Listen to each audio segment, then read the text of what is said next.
When you've been doing martial arts for 25 years, you pick up some baggage. Baggage is human nature. Where do we get our baggage? There's a lot of psychologists here to probably answer that for you. When you have a lot of baggage, it makes it hard to move quick. Makes it hard to jump. Makes it hard to climb the ladder. Makes it hard to take advantage of opportunities because you're weighed down with all this baggage. Our goal is to help you free yourself of this baggage. What is baggage? In the context of what we're discussing today, as martial arts professionals, baggage represents the preconceived ideas we have about how martial arts should be taught and how martial arts should be presented. It's what I call the shoulds. Shoulds are very dangerous. Rational psychologists will tell you that should is one of the most negative words you can use. How do we use should in this context? Martial arts should be taught this way. I was taught that way, and God dang it, you should do it the way that I was taught it. That's irrational, because I have some news for you. The world does not revolve around your shoulds. Don't should all over yourself. It holds you back. It creates baggage. See, we have all benefited so powerfully from the martial arts. It has affected our lives, and through us, the lives of thousands represented by this room. We understand the benefits, and how do we achieve those benefits? We went through a certain process, a methodology, how we were taught. Well, we think that, well, it worked good for me. I loved it that way. Look what it did for me. And in turn, I'm going to do that for you the same way it was done to me. So the key point is that we must separate the methodology from the benefits. Is it possible to achieve the same benefits in the martial arts, or possibly even more, if we were to improve on the methodology? Absolutely. Where did this methodology come from? Where did this baggage come from? Well, most of our instructors are somewhere down the line. Our schools typically started in the United States with someone who learned martial arts in the military. What an exciting place to learn martial arts.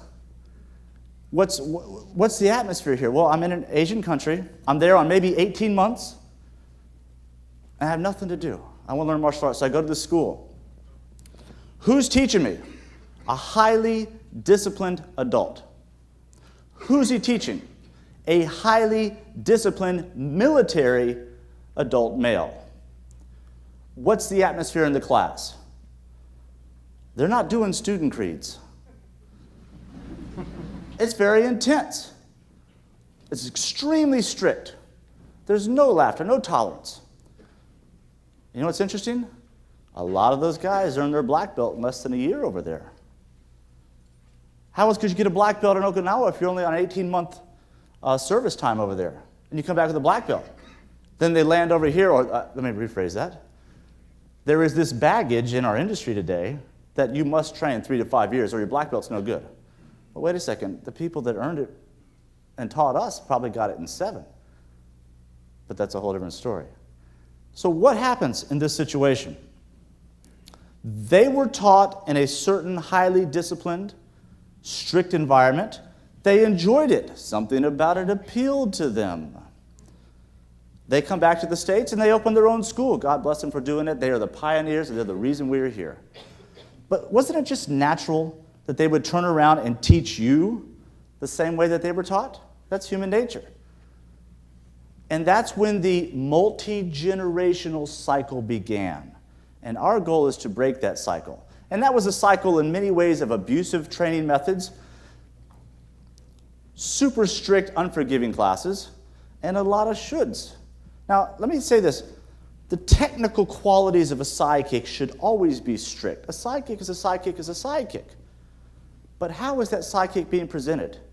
Is it being presented in an age specific manner when you're dealing with children?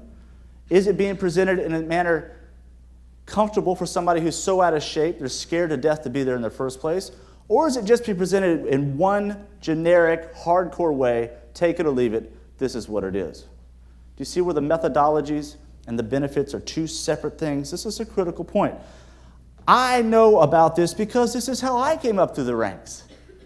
I started my training in 1974. Crazy time for martial arts. Kung Fu was on television every night, or was it once or twice a week? Kung Fu. Billy Jack, Bruce Lee. Since what was happening in the schools was so rigid and hardcore and strange often, it was being portrayed in the media. Even one of the most progressive thinkers in the martial arts history, Bruce Lee, in his classic film, Into the Dragon, demonstrates this connection between teaching and pain. Because it seemed that every time an instructor in a film was babbling on or pontificating or philosophizing or teaching, there was always some kind of accentuation with pain. That's it. How did it feel to you? Let me think. Don't think. Feel.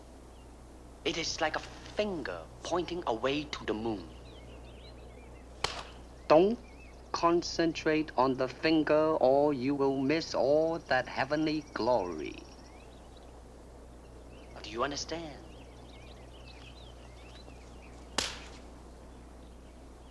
Never take your eyes off your opponent, even when you bow. That's it. So what are we sitting there? Oh, wow, man, that's it. That's how it's taught. Did you ever see a Jackie Chan movie that didn't have him tortured by his instructor? I mean, candles under the thigh, he's holding out buckets, he's dying out here. Well, since this was what was being portrayed happening in the school, is being portrayed in the media, I mean, Kung Fu. Stand there and we'll shoot arrows at you. Your job is to catch them. Now, Kwai Chang Caine did a lot of philosophizing. He seemed to be a man at peace. But let's face it, we didn't watch it because of the peace. We didn't watch it for the tranquil mumblings as he staggered around the desert. We put up with that in order to see him sidekick somebody through a window. Billy Jack, a peace-loving flower child. I'm going to take this side of my foot and put it on that side of your face, and there's not a thing you can do about it. So his way of being peace-loving was to rip people's heads off.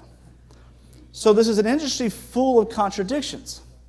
What we have to do is recognize that we have to separate the methodologies from the benefits. When I started training in 1974, it was shortly after my dad and I went to see a really bad movie, The 5 Fingers of Death. We saw it 10 minutes from here at Clearwater Theater. It was the first of the Chopsaki films. We sat in that theater. I mean, I was raised on Clint Eastwood and John Wayne. I'd never seen anything like this before. These guys were flying through the air, body parts flying. This guy rips this guy's eyeballs out. 20-minute fight scenes, and at the end of the movie, the hero has the bad guy trapped on the other side of a wall. And he sits down, and his hand starts to shake, and he crashes through the wall, he grabs the guy by the throat, and he kills him with his 5 fingers of death. Man, I was jazzed. That was it. I had to learn. But I didn't run into the school and say, hey, can you do that thing with the hand? Because if you don't, I'm out of here. So we went and explored schools, and the school that we joined was an excellent school run by Mr. Walt Bone. He came up under the Alan Steen School of Tex, Kwon-Do, and Blood and Guts. But there was a lot of pain associated with the training. As James Mishner said so well in the book Sports in America, he was referring to Little League Baseball, but to me, it was the perfect description of martial arts, particularly the school that I was raised in. Little League Baseball doesn't build strong character. It simply eliminates the weak ones. And I thought, this guy was at my school. This is how I was raised. I remember earning my green belt, coming in, and hey, green's pretty dark. That's cool. And you start to, do kicks in your forms, and I'm thinking, I'm cooking along here. So I come into the school, and Mr. Bone comes in and says, we're going to belt fight. Oh, cool. What's that? Well, we're going to fold our belts into quarters, and we're going to use them like nunchakus. Now, my exposure to nunchaku had been seeing Bruce Lee in Enter the Dragon. Beyond that, I had no idea what it was. I couldn't pronounce it. But if you remember in the mid-'70s, the belts were made of cardboard practically. They were real light, stuck straight out. So when you went to hit somebody with it, as I soon discovered, it just kind of fluttered and fell against their body. Whereas Mr. Bone had one of those real heavy Tokaido silk belts that tore flesh off your body and was a national nunchaku champion. This is an unfair matchup for a 15-year-old kid. And what he would do is hit you in the same spot over and over again, so hard that your leg would literally rip. I mean, he beat the snot out of you. Something about that appealed to me. Let's keep it in perspective. Something about that appealed to you too. So we'd go do demonstrations.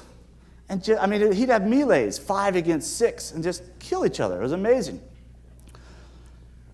We were going through our archives recently, and we happened to come across some video of Mr. Bone doing a belt fight. Now, I'm not actually in this. This is about a month after. I was still recovering. I was actually sitting in the bleachers watching this happen. So you're going to see what I came up with here. This was a standard ritual. Just getting the snot beat out of us. Look at this poor kid screaming. Now today, this would end him in jail. If you grab the belt, you got stomped. He stomps his bang. I mean, watch the body respond to this thing. I mean, that belt weighs 10 pounds. It weighs anything. Every time. And then his buddy jumps in, saves him with his little cardboard belt. Here's a nice slow motion. Look at the pain in this kid's face.